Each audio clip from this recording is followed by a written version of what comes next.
يس تفضل. الو السلام عليكم. وعليكم السلام. ابغى هذا اعطوني اياه قالوا تعال عند الاستاذ. انت عندنا هنا في الكلاس؟ كلاش؟ ايش؟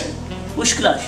انت فهمت كلاش كلاش فصل كلاشنكوف فصل انت ولا كيف كلاشنكوف في الفصل؟ طيب تفضل. وين مكان الناس الكبار؟ كلنا هذول مو قدامك مو مولين عينك الرجال؟ احنا ابغى ناس كبار رجال كبار مثلي. والله هذا فصلنا وتفضل استريح اذا انت معانا في نفس الفصل هذا في الكلاس هذا. لا تضحك، انت تضحك هذا يضحك قاعد تضحك فيه.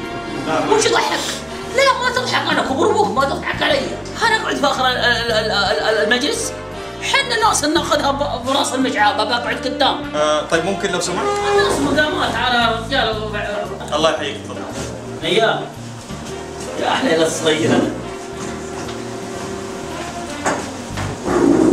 مساكم الله بالخير جميع. وهنا بتبدأ المعاناة. فلو قارنت نفسي بالنعم الموجودة عند غيري فبيجيني إحباط داخلي وبيجيني تحبيط من الداخل إني ما أقدر أتقدم وما أقدر أتحفز عليهم أتجاوزهم بأي شيء، لأنه من بحث عن المفقود فقد الموجود. أنا لو حطيت نفسي في مقارنة ما كنت اشتغلت الشغلة هذه، الشغلة هذه توديك لأبعد مدى. الشغل مو عيب، في شيء اسمه تجربة في الحياة يعني، والتجربة خير برهان يعني، الواحد لما يجرب شيء مو خسران أي حاجة. في أي عيب؟ كيف عيب؟ بالعكس حتى الزبائن لما يجوا يتكلموا معانا يحترمون يعطونا الاحترام، وفي البداية صح يعني حسينا إنه شوية فيها الموضوع، فلما شفنا الزبائن لما شفنا معاملتهم معانا كانت معاملة مرة ممتازة. إذا قارنت نفسي بنفسي بيختلف الموضوع، إذا قارنت نفسي كيف كنت وكيف صرت هنا بيجيني التحفيز الداخلي. طيب ما عرفنا اسمك؟ الاسم الكريم؟ ابو صنعات. ايش؟ ابو صنعات. صنعات يعني مثل ما يقول خذ وهات.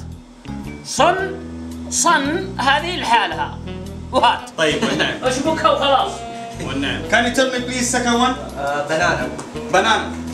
أبو صنعات. Second one please. لبانة. What? لبانة. بنانا. بنانا. المسألة هي أخذ وعطاء. أنت قلتها لبانة وأنا سمعتها مني هذه اللي ياكل عنده. سمعتها البانة. وأنت الحين أبغاك تقول الصدق. تحلف اليمين؟ شهودي موجودين.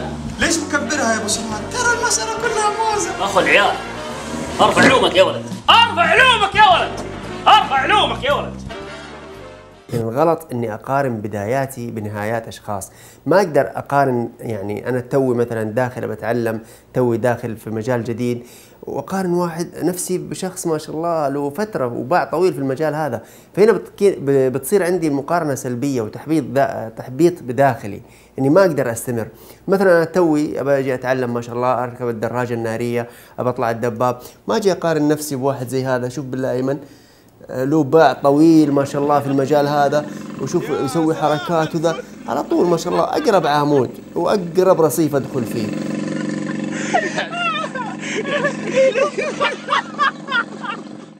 في النهايه طبعا لا تحرمونا تعليقاتكم اللي تحت، ولا تحرمونا طبعا اللايك والاشتراك في القناه، واهم من هذا كله لا تحرمونا انه كل واحد يحط موقف مر فيه وحط نفسه كذا في مقارنة مع غيره، وهل هذه المقارنة كانت سلبية أو إيجابية.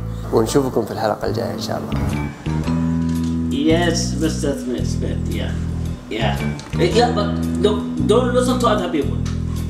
Yeah, call me anytime, sir. I'm waiting for you. Take my hand with you.